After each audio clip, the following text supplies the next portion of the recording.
말씀은 음녀의 유혹을 물리쳐라 이런 말씀입니다.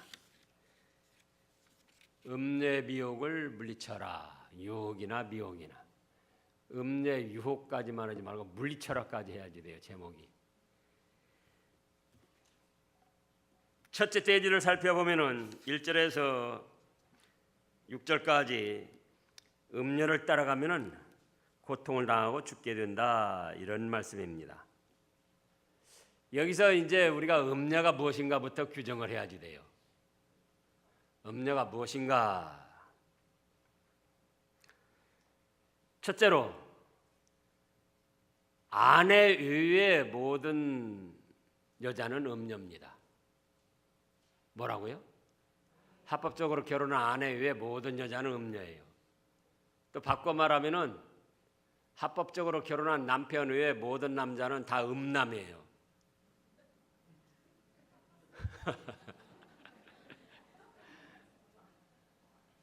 그런 줄 아시면 돼요.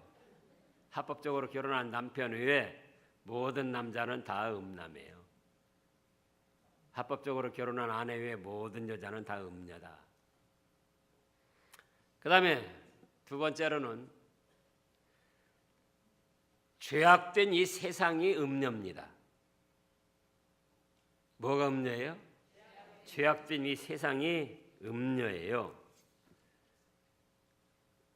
자, 마태복음 12장. 마태복음 12장입니다. 39절 말씀을 보면은 예수께서 대답하여 이르시되 악하고 음란한 세대가 표적을 구하나. 이 세상이 악하고 음란한 음녀라 그거예요. 세상 자체가. 세상의 죄악된 문화, 죄악된 흐름, 이것이 음녀처럼 사람들을 미혹하고 꼬인다 그겁니다. 예수께서 대답하여 이르시되 악하고 음란한 세대가 표적을 구하나 선지자 요나의 표적밖에는 보일 표적이 없느니라. 또 요한계시록 18장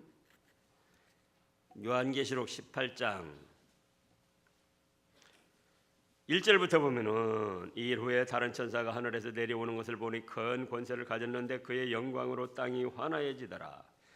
힘찬 음성으로 외쳐 이르되 무너졌도다 무너졌도다 큰 성 바벨론이여 귀신의 처소와 각종 더러운 영이 모이는 곳과 각종 더럽고 가증한 새들이 모이는 곳이 되었도다. 3절입니다. 그 음행의 진노의 포도주로 말미암아 만국이 무너졌으며 또 땅의 왕들이 그로 더불어 음행하였으며 땅의 상인들도 그 사치 세력으로 치부하였도다 하더라. 이 죄악된 세상, 사치향락, 온갖 방탕으로 나아가는 이 죄악된 세상이 바로 음행이고 음행의 진노 포도주로 또 음행하였도다. 땅의 왕들이 그들로 더불어 음행하였도다. 땅의 상인들도 그 사치 세력으로 치부하였도다. 이 세상의 죄악된 흐름, 또 이 여러 가지 타락된 문화, 이것이 음녀다 그거예요. 음녀. 악하고 음란한 세대. 또 세 번째로는 뭐가 음녀냐?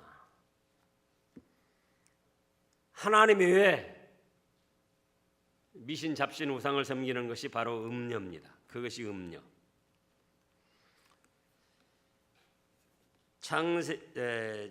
출애굽기 34장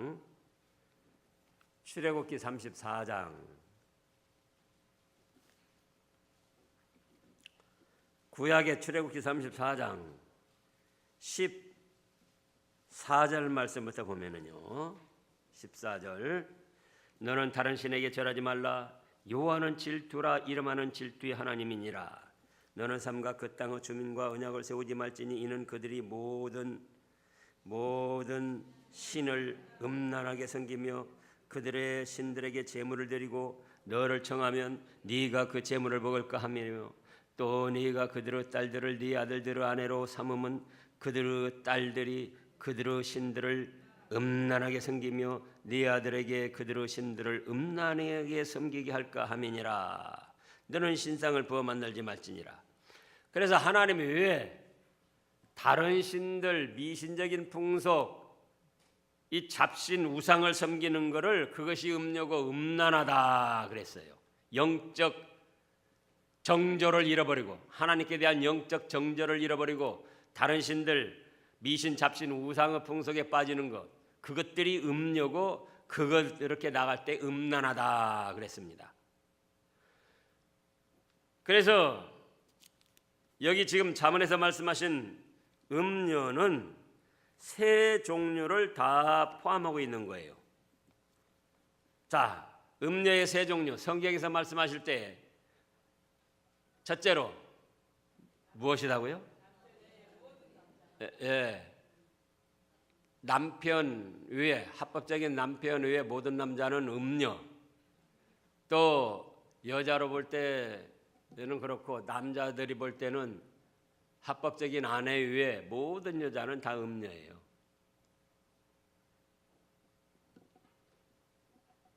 두 번째로는요, 죄악된 세상, 타락된 문화와 죄악된 세상으로 나아가는 이 세상이 이제 그걸 따라가는 것이 음란하다, 음란한 세대를 따라갔다, 이렇게 말씀하셔서 이 죄악된 세상, 타락된 문화들이 음녀입니다. 음녀처럼 사람을 미혹하고 망할 길로 끌어간다, 그거예요.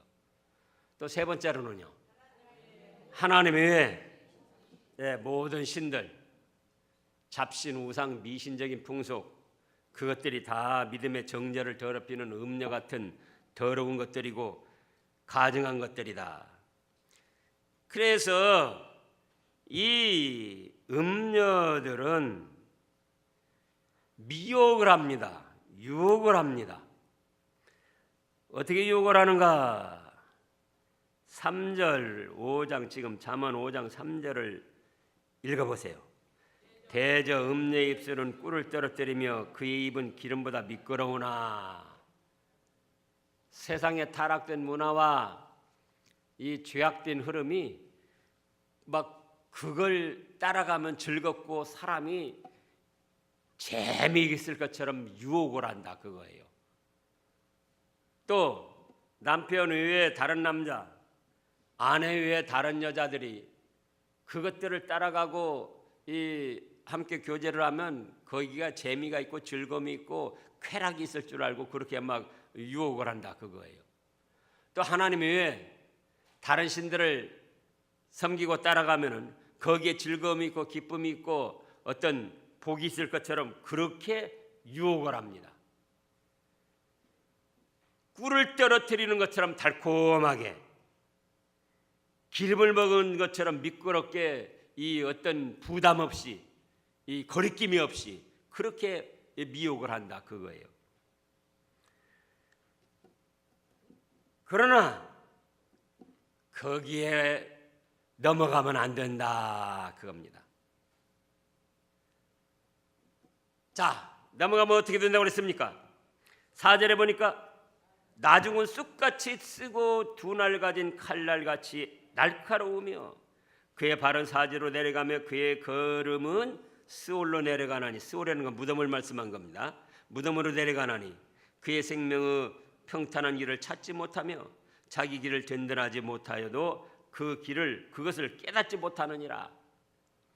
이 세상의 죄악된 흐름과 타락된 문화를 따라가면서 그것이 달콤하게 기름처럼 부담 없이 미끄럽게 잘 이 자기를 기쁘게 하고 즐겁게 하고 그러는 것 같은데, 그것이 죽음의 길로 지금 미혹받아 따라가는 걸, 그걸 알지를 못하는 거예요. 또 미신, 잡신, 우상을 섬기면서 미신적인 풍속을 따라가면서 그렇게 하면 자기가 뭔가 잘 되고 뭔가 사랑구실을 하고 그러는 것처럼 여겨지는데, 그것이 죽을 길인 줄을 알지 못하고 깨닫지 못하고 따라가는 거예요. 또 자기 합법적인 아내 외에, 결혼한 남편 외에 다른 남자들, 다른 여자들은 아무리 달콤하게 유혹을 해도 그 길을 따라가다가는 사지, 죽을 길로 가는 것이고 망할 길로 가는 것인데 그거를 알지 못하고 깨닫지 못하고 따라간다 그겁니다.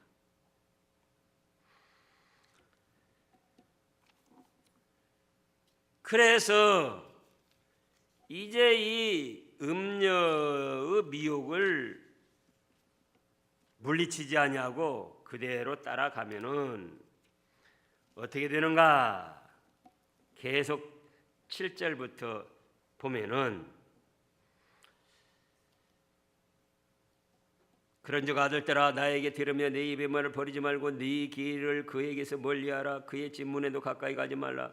두렵건대 내 존영이 남에게 잃어버리게 되면 내 수완이 잔인한 자에게 빼앗기가 될까 하노라. 두렵건대 타인이 네 재물로 충족하게 되면 네 수고한 것이 의인의 집에 있게 될까 하노라. 음녀의 유혹을 물리치지 못하고 따라가면 사지로 내려가는 그런 죽음의 길로 내려가는 쑥같이 쓰고 고통스러운 일을 당할 뿐만 아니라 두 번째 대지에서는 다 잃어버리고 망하게 된다는 거예요. 두렵건대 네 존영이 남에게 잃어버리며 9절에 보면 그러니까 존영이 잃어버린다. 그동안 명예를 얻었던 것, 이름을 얻고 좀 인기를 얻었던 것 그거 다 잃어버린다는 거예요.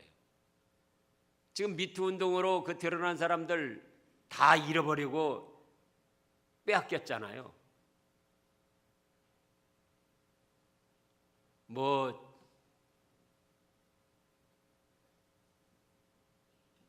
누구누구 이름 될 것 없이 뉴스에 다 나왔잖아요. 뭐 유명한 탤런트들도 그러고.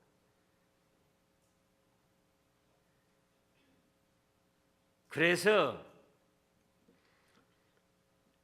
이제 또 거기에는 10절에 보면 두렵건대 타인이 네 재물로 충족하게 되면 네 수고한 것이 의인의 집에 있게 될까 하노라. 돈도 물질도 다 없어지게 된다는 겁니다. 두렵건대 마지막에 이르러 네 몸 네 육체가 쇠약하게 될 때 네가 한탄하여 말하기를 내가 어찌하여 훈계를 싫어하며 내 마음의 꾸절함을 가벼이 여기고 내 선생의 목소리를 청종하지 아니하며 나를 가르치는 이에게 귀를 기울이지 아니하였던고. 그래서 일단 음녀의 유혹에 빠지면은 이렇게 불쌍하게 된다. 다 빼앗기고 망하게 된다. 그겁니다. 그래서 이제 어떻게 해야 될 것인가? 15절부터 보면은 음녀에 빠지지 않는 법을 말씀을 하셨어요. 음남에 빠지지 않는 법. 여자로 볼 때는 합법적으로 결혼한 남편 외에 모든 남자들은 다 음남, 자기를 망하게 하는 음남인데 15절에 너는 네 우물에서 물을 마시며 네 샘에 흐르는 물을 마시라. 어찌하여 내 샘물을 집 밖으로 넘치게 하며 네 도랑물을 거리로 흘러가게 하겠는가? 그 물이 네게만 있게 하고 샘과 더불어 그것을 나누지 말라. 이것은 무슨 우물이나 샘물이나 무슨 도랑물이나 그걸 말씀한 게 아니에요. 합법적으로 결혼한 남편은 바로 우물물이고 합법적으로 결혼한 아내는 바로 자기 샘물이고 도랑물이라는 거예요.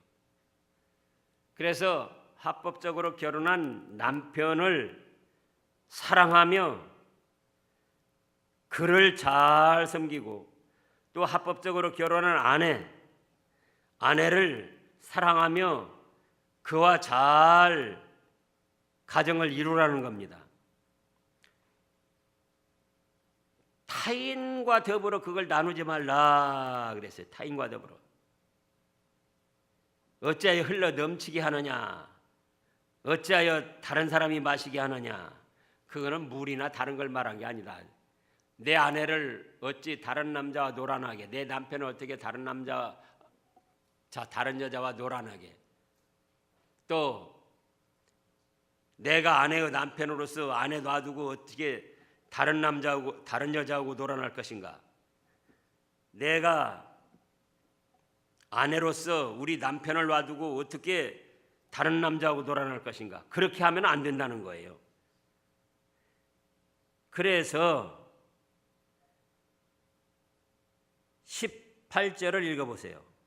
내 셈으로 복되게 하라. 네가 젊어서 취한 아내를 즐거워하라. 그러면 이거는 젊어서 취한 아내, 처음 결혼한 사람을 말하는 거예요. 처음 결혼한 사람, 젊어서 처음 결혼한 사람. 또 옛날 말로 하면 조강지처, 어려움을 함께 이겨낸 처음 결혼한 아내, 처음 결혼했을 때의 남편.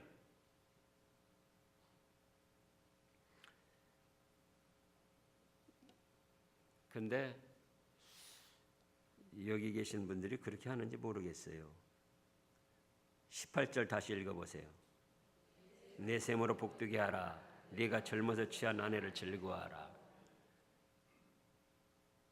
남편들이 한번 자문자답 해보세요.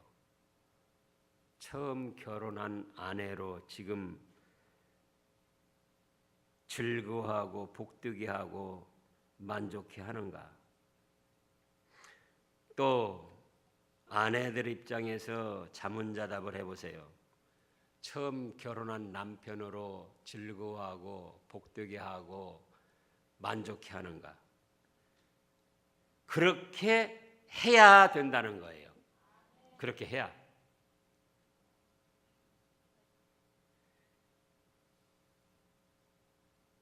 (19절에) 보면 그는 사랑스러운 암사슴 같고 아름다운 암노루 같으니 너는 그의 품을 항상 족하게 여기며 그의 사랑을 항상 연모하라 그랬어요.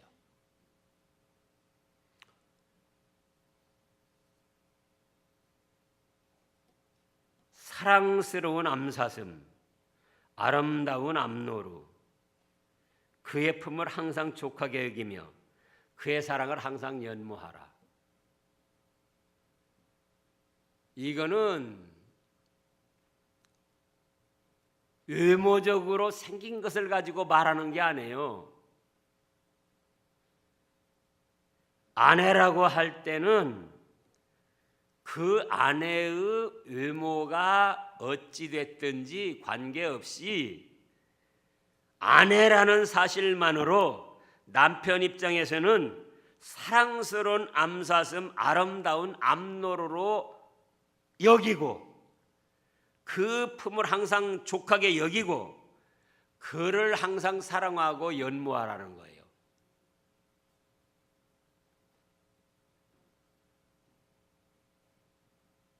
외모가 미인으로 팔등신으로 쭉쭉 빵빵하게 잘생겨서가 아니고 외모야 어찌됐든 관계없이 아내라는 사실만으로 그 아내를 남편이 바라볼 때에 어떻게 본다 이거요?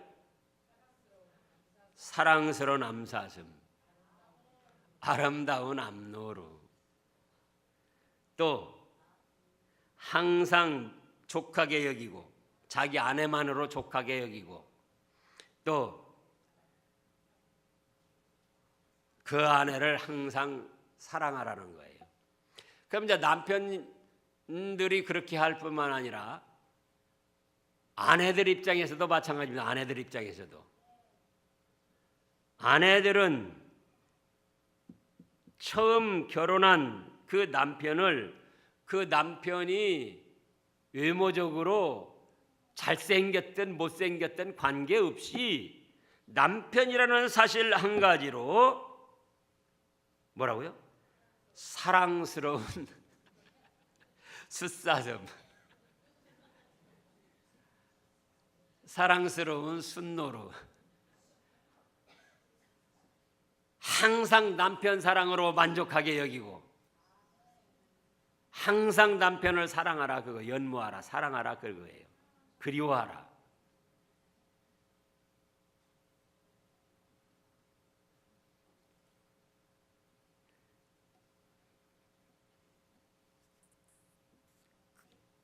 그 다음에 20절에 보면 내 아들아 어찌하여 음녀를 연모하겠으며 어찌하여 이방 계집의 가슴을 안겠느냐.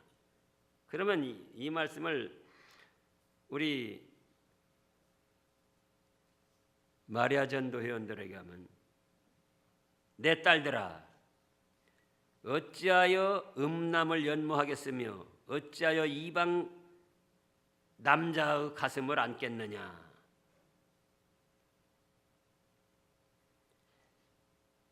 대저 사람의 길은 여호와의 눈앞에 있나니 그가 그 사람의 모든 길을 평탄하게 하시느니라. 지금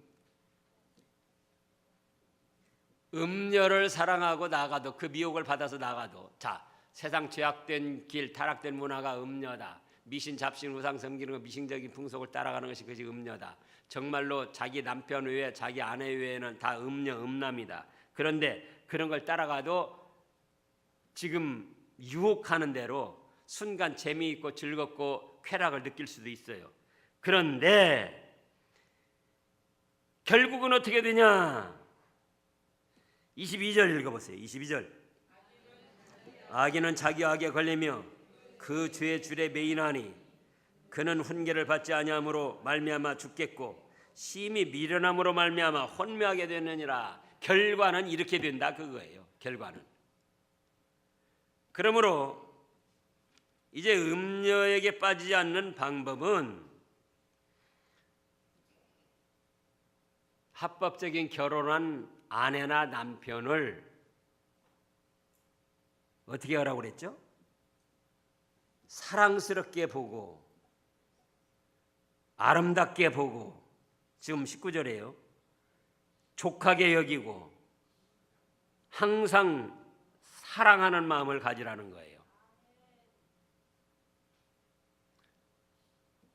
우리가 외부적인 조건 때문에 남편에 대해서도 사랑을 주었다 안 주었다, 아내에 대해서도 사랑했다 안 했다, 그렇게 합니다. 그러다가 음녀에 빠지게 되는 거예요. 음남에 빠지게 되고. 그러면은 지금 말씀했습니다. 우리가 우리끼리 어쩌다 보니까 만나서 연애도 하고 결혼도 하고 중매도 하고 결혼한 것 같아도 참새 두 마리 떨어지고 안 떨어지고 누가 허락합니까? 하나님이 허락해야 됩니다. 그렇다면 어떤 남자와 어떤 여자가 만나서 결혼을 하고 가정을 이룬 것은 하나님의 뜻 안에서 이루어진 거예요. 하나님의 뜻. 참새 두 마리 팔리고 안 팔리고 그것이 더 귀한 일인가? 믿음의 사람이 한 가정을 이루는 것이 그것이 더 귀한 일인가? 어떤 것이 귀하죠? 한 가정을 이루는 것이 더 귀한 일입니다. 그럼 참새 두 마리 팔리고 안 팔리고도 하나님의 뜻 가운데 있는데 그보다 10,000,000배나 귀한 성도의 가정을 이루는데 하나님의 뜻 없이 이루어졌겠느냐, 그거예요. 그래서 여기서 이제 음녀에 빠지지 않고 이겨내는 법은, 첫째로 내 남편, 내 아내가 하나님이 지어주신 짝이다, 그렇게 믿어야 돼요.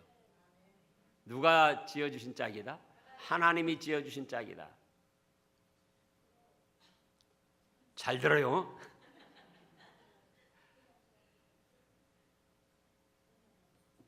대통령이 내 짝을 맺어줬다.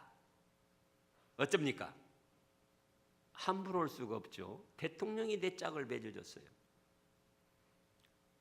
그런데 지금 75억 명, 예전에는 우리가 결혼할 때는 한 70억, 65억 좀 됐겠는데 65억 대 1로 만난 거예요.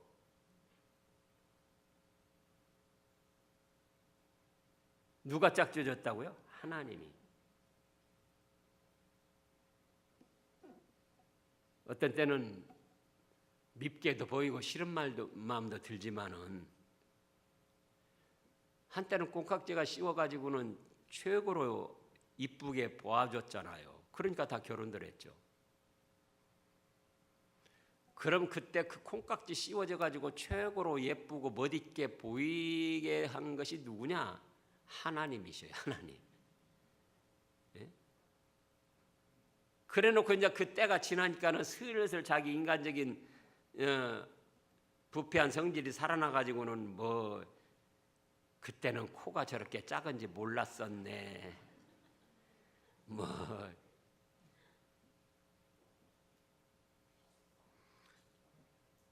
제가 그러잖아요. 저 우리 조성은 목사 그분 지금 호주에 가서 있는데 우리 교회 전도사로 있었잖아요. 이 미안한 말씀인데 우리 김정한 목사님 대봤어요? 조성은 전도사님하고 그때 조성은 목사님하고 더 작을 것 같은데 조성은 목사님이. 네. 근데 그 여자분은 커요. 사모는 커요. 누구만큼이나 클까? 이경순 집사님만큼은 안 커도 그 비슷할걸요? 이경순 집사님만큼. 근데 그 중매를 제가 했어요 처음에. 그래서 이제 여기 왔을 때 한번 물어봤어요. 봐도 그냥 남자는 작고 여자는 크니까. 그래서 그 사모한테 물어봤어요. 아니 저 조성은 저렇게 작은데 근데 어떻게 해서 그렇게 좋아했어요? 중매를 했지만 이제 자기들끼리 좋아를 했어요. 어떻게 해서 좋아했어요? 키 작은 거 안 보였어? 그랬더니 사모 왈 전혀 작게 안 보였어요. 사랑하는 마음을 콩깍지가 씌워 보니까 그렇게 외부적으로 보면 현격히 차이가 나는데도 그게 전혀 걸림돌이 안 되는 거예요. 지금 남편이나 아내를 사랑하는 눈으로 보라고요. 하나님이 짝지어 주신 사람이다 하고 사랑하는 눈으로 아름답게 보라고요.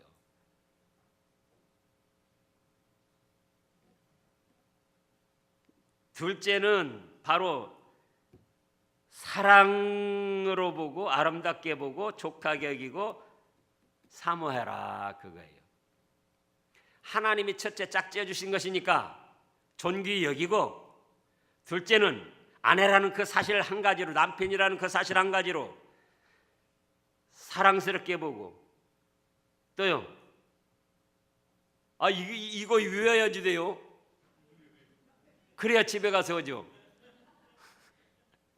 이렇게 바라보면서 참 사랑스러운, 아름답다, 그리고 만족하게 여기고.